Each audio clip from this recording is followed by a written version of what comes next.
56 അഞ്ചാമത്തെ ക്വസ്റ്റ്യൻ ആണ്. ഒരു ചിത്രം തന്നിട്ടുണ്ടാവും. അതിൽ ഒരു ഇക്വിലേറ്ററൽ ട്രയാങ്കിൾ ഉണ്ടാവും. സമഭുജ ത്രികോണമാണിത്. അതിൻ്റെ രണ്ട് മൂലകൾ എടുത്തിട്ട് അതിൽ നിന്ന് വൃത്തത്തിലെ വേറൊരു പോയിന്റിലേക്ക് നമ്മൾ രണ്ട് വരയും വരച്ചിട്ടുണ്ട്. അതാണ് ആ ചിത്രം. അപ്പോൾ നമുക്ക് ഈ ഒരു കോണളവ് എന്തായിരിക്കും എന്നാണ് ക്വസ്റ്റ്യൻ ചോദിക്കുന്നത്. ഈ ഒരു കോണളവ് എത്രയാണെന്നാണ് ചോദിക്കുന്നത്. അപ്പോൾ എന്താണ്, ഇത് ഇക്വിലേറ്ററൽ ട്രയാങ്കിൾ ആയതുകൊണ്ട് ABD ഇക്വിലേറ്ററൽ ട്രയാങ്കിൾ ആയതുകൊണ്ട് സമഭുജ ത്രികോണമായതുകൊണ്ട് അതിൻ്റെ എല്ലാ കോണുകളും 60 ആയിരിക്കുന്നു നമുക്കറിയാം. അപ്പോൾ നമുക്ക് ഈ കോണല്ലേ കാണേണ്ടത്. അപ്പോൾ നമ്മൾ എന്താ എഴുതി, കോൺ A എന്താണ് 60 ആണെന്ന് പറഞ്ഞു. വേറെയും 60 ആണ്, പക്ഷേ നമ്മൾ കോൺ A നമുക്ക് ആവശ്യമുള്ളത് മാത്രം നമ്മൾ എടുത്തെഴുതി. കോൺ A എന്ന് പറഞ്ഞത് 60 ആണ്. ഇക്വിലേറ്ററൽ ആയതുകൊണ്ട് സമഭുജ ത്രികോണമായതുകൊണ്ട് തന്നെ അതിൻ്റെ എല്ലാ കോണുകളും 60 60 60 ആയിരിക്കും വരിക.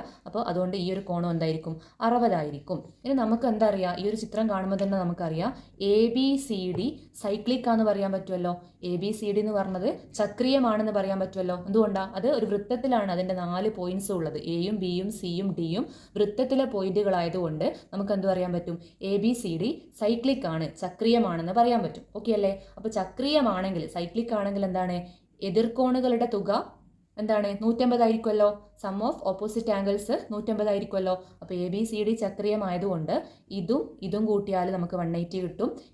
ഇതും കൂട്ടിയാൽ നമുക്ക് 180 കിട്ടും. നമുക്ക് ഈ ഒരു കോണെ നമുക്ക് കാണേണ്ട ആവശ്യമുള്ളൂ. അതുകൊണ്ട് എന്താണ്, കോൺ A പ്ലസ് കോൺ C 150 കിട്ടും. കോൺ A പ്ലസ് കോൺ C 150 കിട്ടും, സൈക്ലിക് ആയതുകൊണ്ട്. എൻ്റെ റീസൺ ആണ് ഇവിടെ കൊടുത്തിട്ടുള്ളത്. ഇനി നമുക്ക് എന്താണ്, ഇതിൽ നിന്ന് നമുക്ക് കോൺ C എന്ത് എഴുതാൻ പറ്റൂ, ഈ A അപ്പുറത്തേക്ക് പോയി കഴിഞ്ഞാൽ കോൺ C ഈക്വൽ ടു 150 മൈനസ് കോൺ A.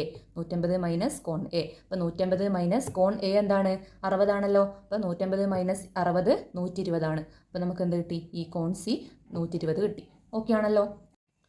പേജ് നമ്പർ 56 അഞ്ചാമത്തെ ക്വസ്റ്റ്യൻ ആണ്. അതിൽ രണ്ടാമത്തെ ചിത്രത്തിൽ എന്താണെന്നിരിക്കുന്നത്, ഇവിടെ ഒരു സമചതുരം ഉണ്ട്, അതായത് സ്ക്വയർ ഉണ്ട്. ആ സ്ക്വയറിൻ്റെ രണ്ട് മൂലകൾ, രണ്ട് വെർട്ടെക്സ് ഈ വൃത്തത്തിലുള്ള ഒരു പോയിന്റിലേക്ക് യോജിപ്പിച്ചിട്ടുമുണ്ട്. ഇതാണ് ചിത്രം. ഇതൊരു സമചതുരമാണ്, സ്ക്വയർ ആണ്. അതിൽ രണ്ട് മൂലകളിൽ നിന്ന് വൃത്തത്തിലുള്ള ഒരു പോയിന്റിലേക്ക് രണ്ട് വരയും വരച്ചിട്ടുണ്ട്.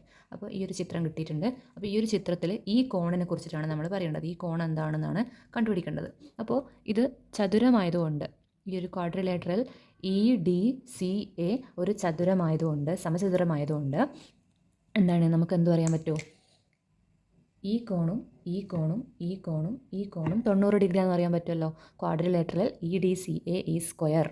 EDCA ഒരു സമചതുരമായതുകൊണ്ട് AED എന്ന് പറഞ്ഞ ഈ കോണും EDC എന്ന് പറഞ്ഞ ഈ കോണും DCA എന്ന് പറഞ്ഞ ഈ കോണും CAEയും 90 ഡിഗ്രി ആയിരിക്കും. ചതുരത്തിൻ്റെ തന്നെ 90 ഡിഗ്രിയാണ്, സ്ക്വയർ ആയതുകൊണ്ടും 90 ഡിഗ്രി തന്നെയാണ്.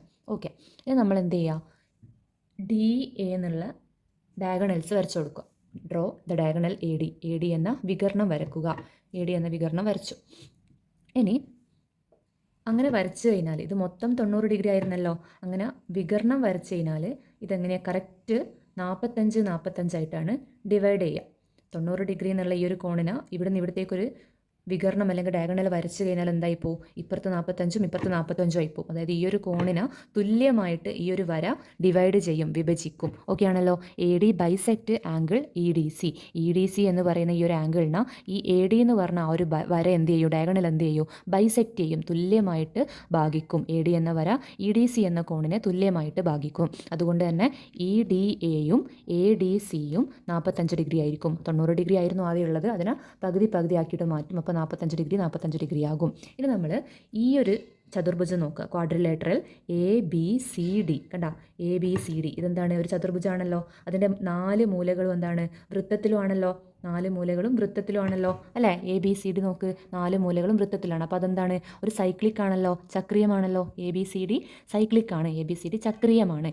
ചക്രീയമാണെങ്കിൽ നമുക്ക് എന്ത് പറയാൻ പറ്റും, അതിൻ്റെ ഓപ്പോസിറ്റ് ആംഗിൾസ് കൂട്ടിയാൽ 180 കിട്ടും അല്ലേ. ഈ കോണും കൂട്ടിയാൽ 180 കിട്ടും. ഈ കോണും കൂട്ടിയാൽ 180 കിട്ടും അല്ലേ.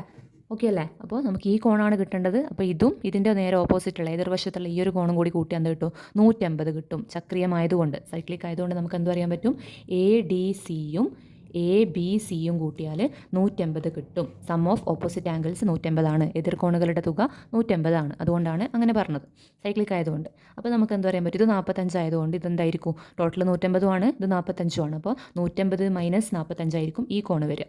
45 A D C plus A B C 180 അതിൽ എ ഡി സി 45 എന്നിട്ട് എ ബി സി ഇവിടെ വെക്കുമ്പോൾ ഈ 45 അപ്പുറത്തേക്ക് പോകും. അപ്പോൾ 180 മൈനസ് 45 135. അപ്പോൾ ഈ ഒരു കോൺ എ ബി സി എന്താണ്, 135 ഇത് 135. ഇവിടെ ഓർമ്മിച്ച് വെക്കേണ്ട കാര്യം എന്ന് പറഞ്ഞാൽ ഇത് സ്ക്വയർ ആയതുകൊണ്ട് എല്ലാ കോണും 90 ഡിഗ്രി ആണെന്ന് പറയാം. ഇത് അതിനെന്താണ്, ഇവിടത്തേക്ക് ഒരു വര വരക്കുക, ഇതിൻ്റെ ഡയഗണൽ വരക്കുക, വികരണം. അങ്ങനെ 45 ആവും. അപ്പോൾ 45 ആയിക്കഴിഞ്ഞാൽ എന്താണ്, നമ്മൾ ഈ ഒരു A B C D consider ചെയ്യുക. എ ബി സി ഡി പരിഗണിച്ചാൽ അതിന് 4 വശമുണ്ട്. 4 വശത്തിലുള്ള 4 പോയിൻറ്റും എന്താണ്, സർക്കിളിലുമാണ്. സർക്കിളിലായതുകൊണ്ട് അത് സൈക്ലിക്കാന്ന് പറയാൻ പറ്റും. അപ്പോൾ അതിൻ്റെ എതിർക്കോണുകൾ കൂട്ടി നോക്കിയാൽ 180 പറയാൻ പറ്റും. അപ്പോൾ ഈ കോണ് കാണേണ്ടതുകൊണ്ട് അതിൻ്റെ എതിർക്കോൺ ഇതാണ് 45. അപ്പോൾ ഇതും കൂട്ടിയാൽ 180 കിട്ടും.